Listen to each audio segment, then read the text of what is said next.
Pues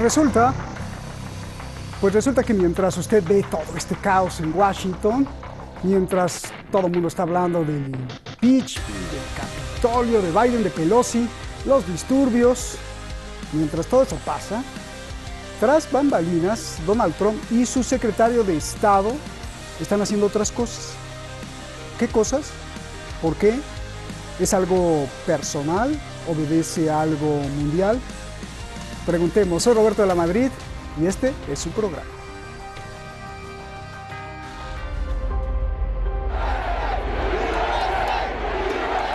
We will never give up, we will never concede.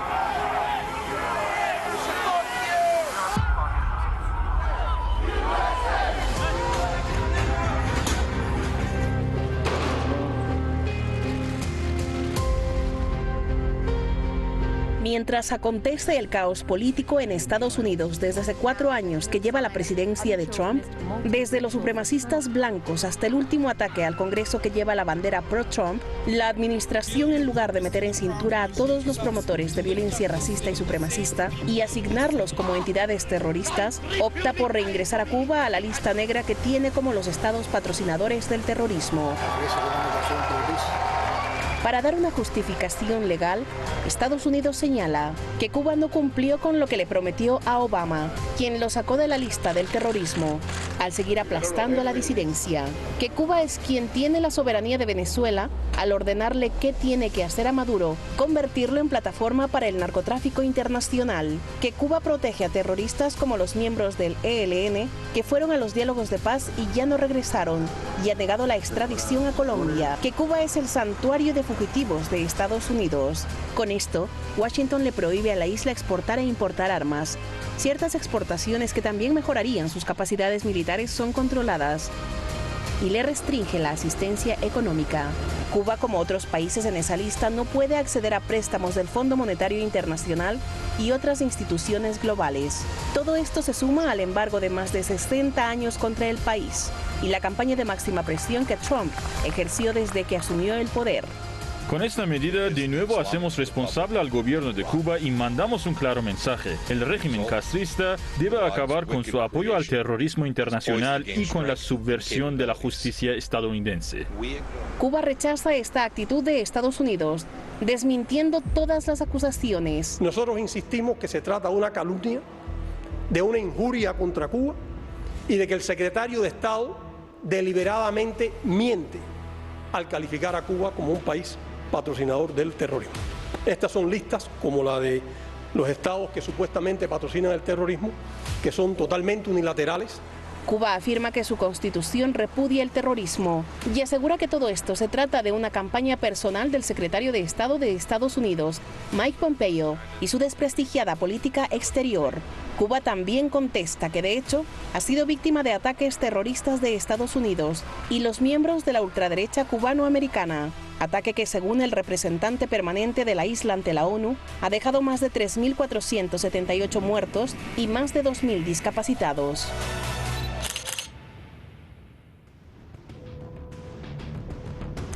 Muchas gracias al el profe Ramín Bajizadeh, que está hoy como investigador, al jefe de jefes, usted lo conoce muy bien, Sharam Solfagari, que también aparece en otros programas como periodista en jefe, Yusef Mosafari, el coordinador internacional, y a todo el equipo detrás de La Razón por hacer posible este programa, pero sobre todo, y más que a nadie, a usted, porque usted decide tomar lo que aquí se dice o desecharlo. Tenemos par de haces el día de hoy, par de Carlos, sí. Mire usted, tuve el honor de escribir el prólogo de una obra maestra, realizada por intelectuales de América Latina para llamar al pensamiento crítico como la llave de todo. ¿Y quién es el líder de este gran trabajo? Pues es el mismo fundador de la humanología, Carlos Santamaría. Gracias por estar aquí. Director ejecutivo de Dossier Geopolítico, experto en las ciencias de la guerra y la inteligencia, especialista en geopolítica y gran guerrero, sin duda. Gracias, Carlos. Carlos Pereira Mele.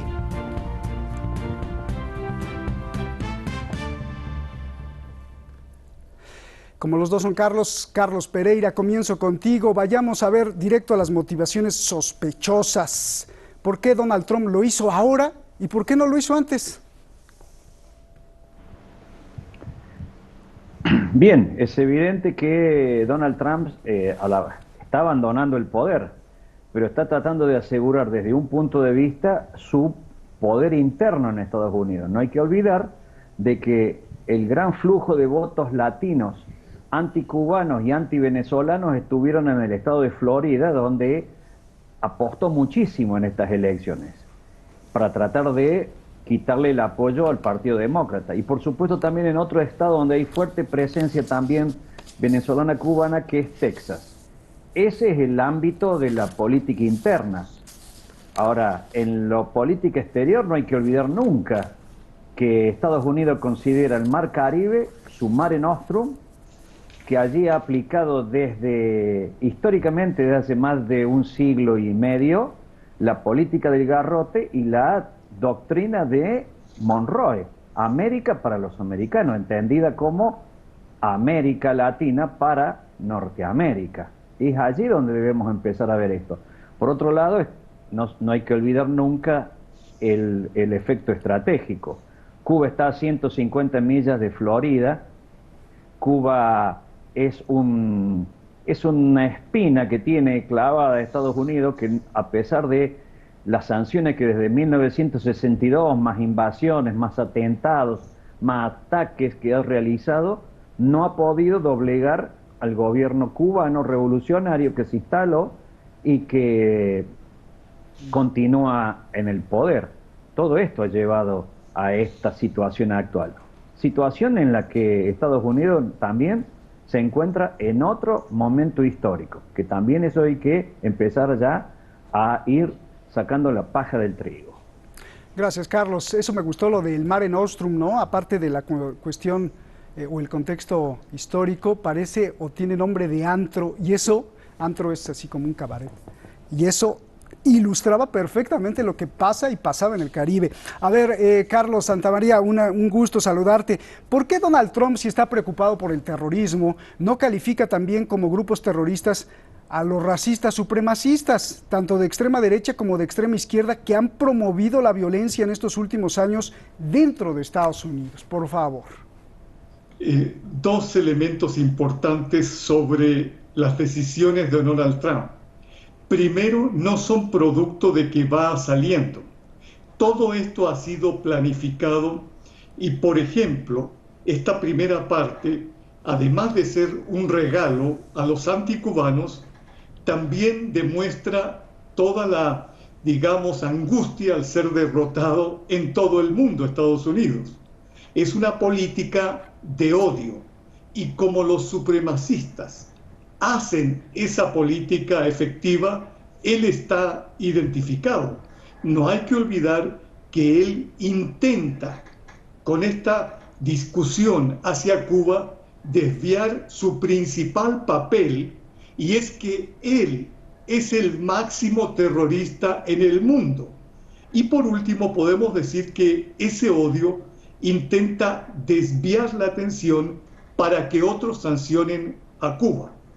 ¿Por qué no declara realmente racistas a sus propios movimientos? Porque él lo es, en esencia, y es la gente que lo ha acompañado. No hay que olvidar que en ese, entre comillas, asalto al Capitolio, que fue simplemente una cosa muy, muy pequeña en términos proporcionales, la mayoría de la gente son blancos pobres que creían que con Donald Trump podrían hacer la supremacía de su propia raza. La explicación es sencilla. Él es racista y su gente son los que opinen, piensen y sientan de esa misma manera. Gracias, me gustó eso que dijiste, el máximo terrorista, eso no excluye que sea el único. Gracias, Carlos Santamaría. A ver, Carlos Pereira, se me hace muy curioso que el líder de los Proud Boys, esto es muy interesante, este grupo de extrema derecha que defiende y promueve violencia política, ideas fascistas, supremacistas y que apoya a Donald Trump, pues sea nada más ni nada menos que Enrique Tarrio, el líder, un cubano americano. A ver, ¿qué relación hay entre el supremacismo blanco que le gusta a Trump, los cubanos que viven en Estados Unidos y la asignación de su lista del terrorismo? Una ecuación muy interesante, por favor.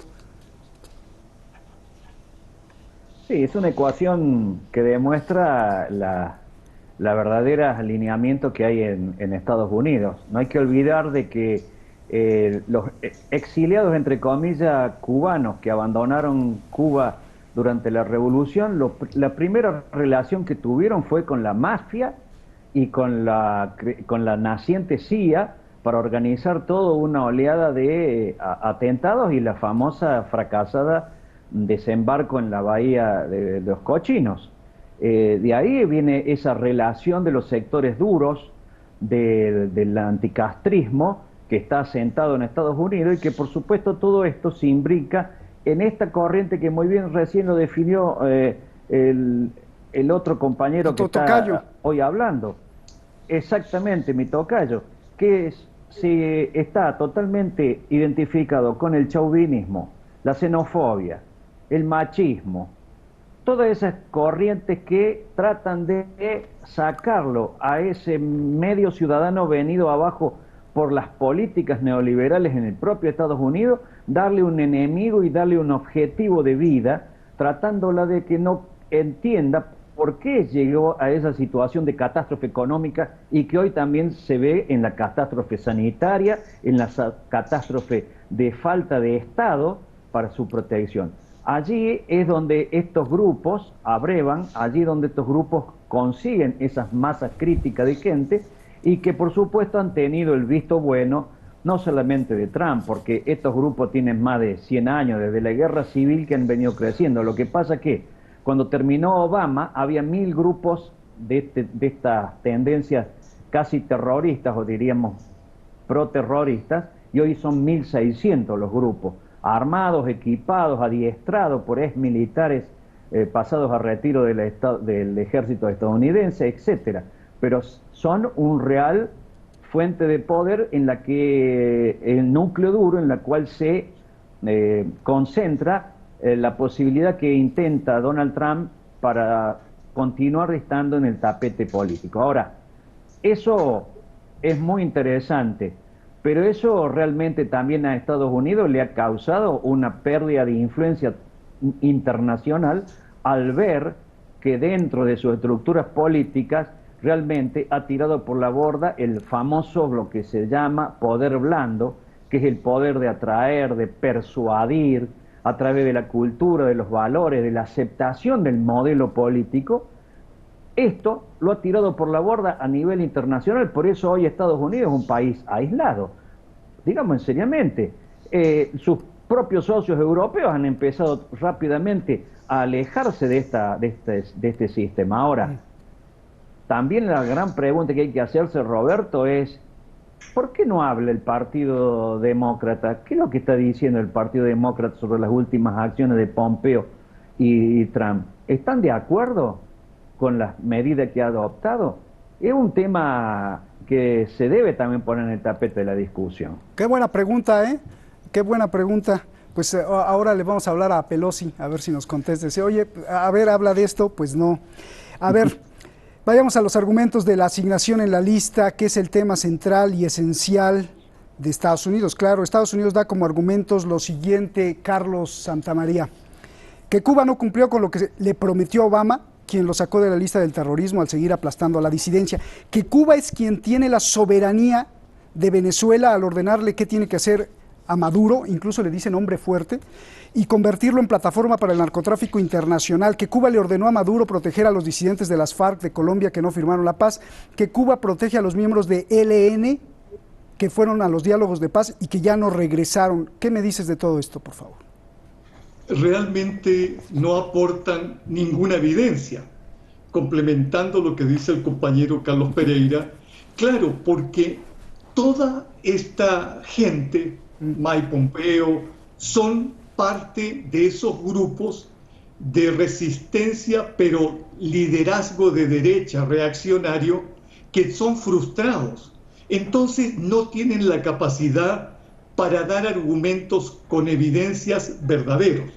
Primero, Cuba fue el que ayudó a que se hagan los procesos de paz en Colombia. Por tanto, ese argumento es absolutamente inválido. Segundo, ha planteado que hay presos políticos en la isla olvidando que Estados Unidos es el que acoge al máximo número de delincuentes en el mundo. Tercero, han dicho que existe, y ese es un elemento que no se da públicamente, que existe una influencia maligna de Cuba hacia el hemisferio.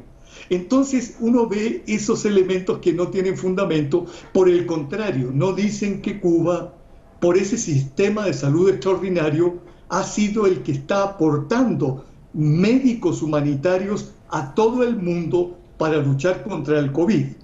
Y por último, realmente lo que uno nota es que lo único que se destila es odio, y un elemento interesante es que declarar a Cuba como un país o una nación terrorista tiene también otras ideas malévolas. Es dejarle a Joe Biden el problema, cosa que cuando intente rehacer relaciones tendrá que superar muchos más escollos. Definitivamente no hay evidencias y la Constitución cubana es clara.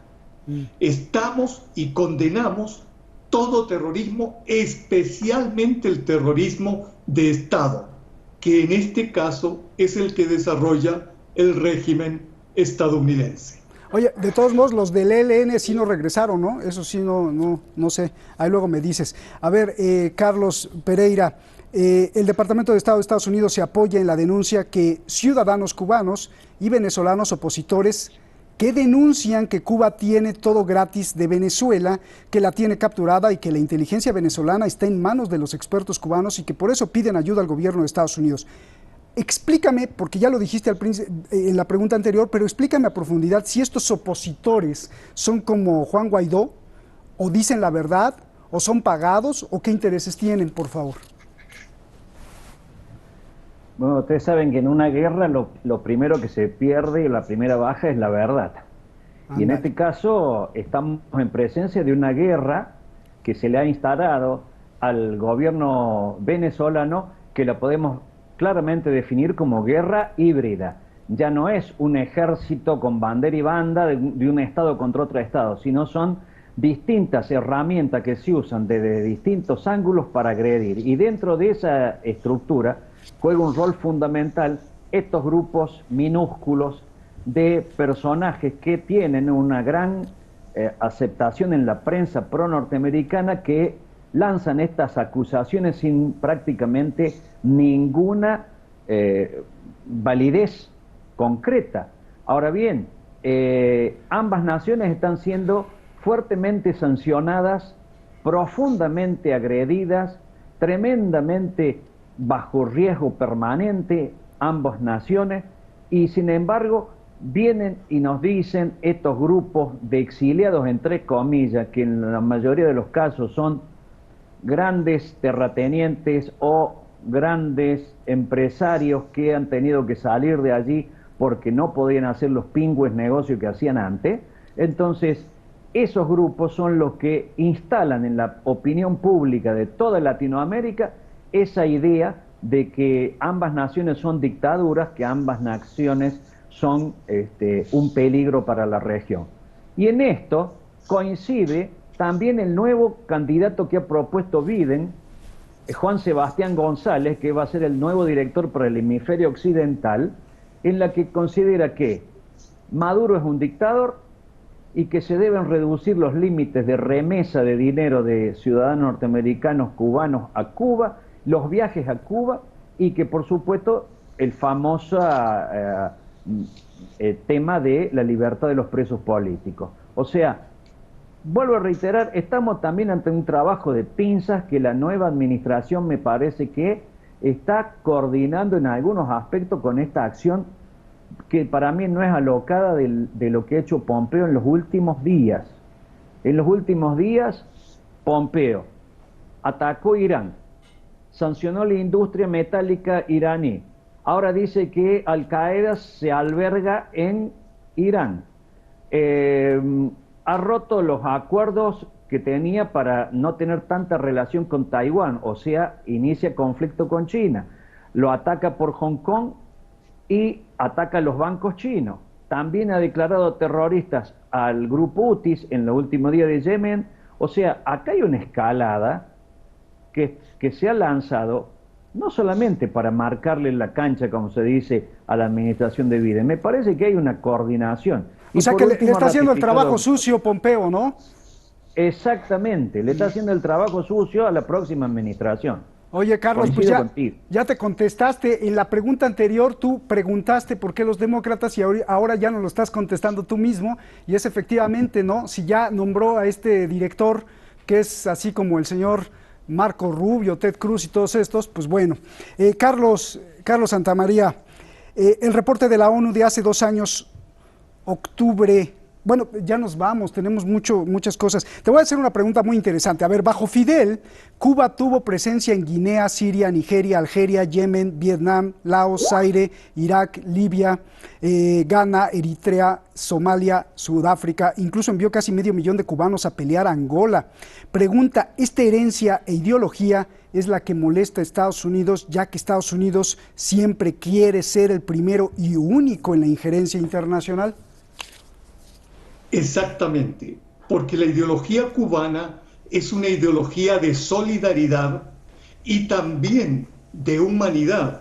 Por eso no solo los médicos, sino los luchadores cubanos en Angola defendieron la soberanía de esa nación. Entonces, en este momento, esa es la ideología que se contrapone a demócratas y republicanos que son los mismos. Mike Pompeo hizo cosas pensadas entre Trump y Biden por dentro, ocultas. Obviamente el objetivo, ¿cuál es? Que realmente continúe la guerra que inició Obama en su primer periodo y que hasta hoy no se ha detenido.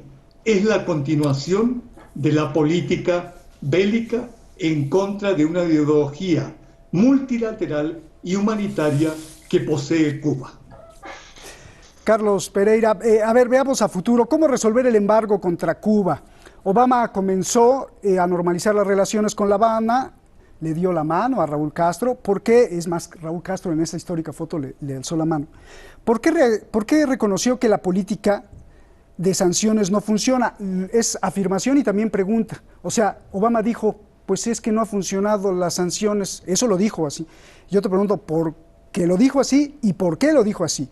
También te pregunto, independientemente si es criminal, que eso ya lo sabemos, ¿funciona o no funciona el embargo? ¿Y por qué La Habana no puede comerciar con todo el mundo? 2, ¿por qué hay diferencia en la estrategia demócrata y la de Trump aparentemente? Y esto prepara la tercera pregunta. ¿Biden hará lo mismo que Obama? ¿Regresará a Cuba? ¿Estará ahí en La Habana? ¿Y se dará la mano con Díaz-Canel? A ver, por favor. Muchas preguntas para el tiempo que dispongo, ¿no? Realmente creo que la situación de las sanciones siempre han sido lamentables para los pueblos, porque en definitiva los gobiernos pueden resistir perfectamente este tipo de sanciones. Segundo, las sanciones por supuesto que le han afectado profundamente a Cuba. Le han afectado en su nivel de desarrollo, en su nivel de adquirir material tecnológico de punta en naciones que no eran en su momento del bloque soviético, y en la actualidad por el pánico que tienen las empresas, no pueden comprar Cuba esos productos porque temen ser sancionadas, como ha pasado con el tema del gasoducto ruso-alemán, por ejemplo, que las empresas abandonan el trabajo por las sanciones norteamericanas. Es muy complicada. Gracias a los dos, gracias Carlos, tocayos, gracias. Carlos Santamaría, luego me dices dónde comprar el libro, porque ya lo queremos ver. Abrazos. Pues han aprobado el impeachment para Trump. Bueno, ¿usted qué cree? ¿Lo van a destituir? ¿Lo sacarán a jalones de la Casa Blanca? Trump no se va a dejar, prepara arrestos para los traidores. A Trump le preparan la cárcel, o a Biden, o a Pelosi. Antes preguntábamos, ¿qué vamos a ver el día 20? Pues ahora preguntamos, ¿qué va a pasar antes del día 20? Y el reloj, tic-tac, tic-tac, no se detiene. Sigue la cuenta regresiva y la tensión en Estados Unidos crece como 2 placas tectónicas que chocan y ejercen tanta presión que están creando una nueva montaña, monstruo, Qué bonita metáfora, ¿no? Mañana hablemos de esta montaña, espejismo, cataclismo, reset mundial, como le llaman otros, orden mundial o como usted le quiera llamar. Pero de que algo está pasando, está pasando. Buenas noches.